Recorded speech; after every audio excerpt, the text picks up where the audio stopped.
இந்த போர்டை பார்த்தாலே உங்களுக்கு புரியும் இந்த போர்டு எந்த அளவுக்கு கன்றாவியாக இருக்குதுன்னு. அப்படின்னா இதோட நிர்வாகம் எந்த அளவுக்கு இருக்குன்றதை நீங்களே புரிஞ்சுக்கோங்க. இந்த நெல்லியால முனிசிபாலிட்டியில் சில வருஷங்களுக்கு முன்னாடி அந்த குப்பை எடுக்கிறதுக்கு டெண்டர் விட்டுறாங்க. டெண்டர் எடுத்தவங்க அந்த குப்பையை முறையாக எடுக்கணும். அதை விட்டுட்டு அங்கங்கே போட்டு நெருப்பு வைக்கிறதுக்கு தான் நீங்கள் டெண்டர் எடுத்தீங்களா? அதுவும் முக்கியமாக நீங்கள் டெண்டர் எடுக்கிறதே இந்த பிளாஸ்டிக் தான். இந்த பிளாஸ்டிக்கை ரீசைக்ளிங் கொடுக்கறதுனால உங்களுக்கு கிடைக்கிற பெரும் வருமானத்துக்காகத்தான் நீங்கள் டெண்டர் எடுக்கிறது. அதுலேயும் அந்த ஈர வெங்காயத்தை யாரோ பண்ணிட்டு போயிடுவாங்க. அதுக்கு எதுக்கு நீங்கள் உங்களால் ஒரு குப்பையை கூட ஒழுங்காக எடுக்க முடியலன்னா நீங்களாம் எதுக்கு டெண்டர் எடுக்கிறீங்க?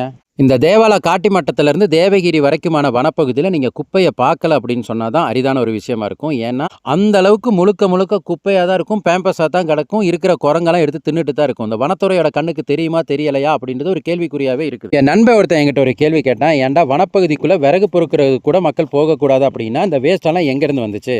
இதெல்லாம் வந்துட்டு வனத்துறைக்கு தெரியுமா தெரியாதா? வனத்துறை வாங்குற சம்பளத்துக்கு வேலை செய்கிறாங்களா இல்லை வாடகைக்கு வேலை செய்கிறாங்களான்னு கேட்டான். அந்த கேள்விக்கு எனக்கு பதில் சொல்ல தெரியல. பதில் தெரிஞ்சால் நீங்கள் கமெண்ட்ஸில் சொல்லுங்கள். வனங்களை பாதுகாக்கிற வனத்துறைக்கு எதிரான பதிவு இது இல்லை. மக்களுக்கு சேவை செய்யக்கூடிய முனிசிபாலிட்டி நிர்வாகம் சார்ந்த பதிவு தான் இது. இந்த பழைய பாலடைஞ்ச பாத்ரூமுக்கு பின்னாடியும் முன்னாடி 2 தண்ணி தொட்டி இருக்குது. ஒன்று குப்பை தொட்டியாக்கி குப்பை எரிச்சிட்டு இருக்காங்க. 2வது உள்ளது கேவலமான ஒரு தண்ணி தொட்டியாக இருக்குது.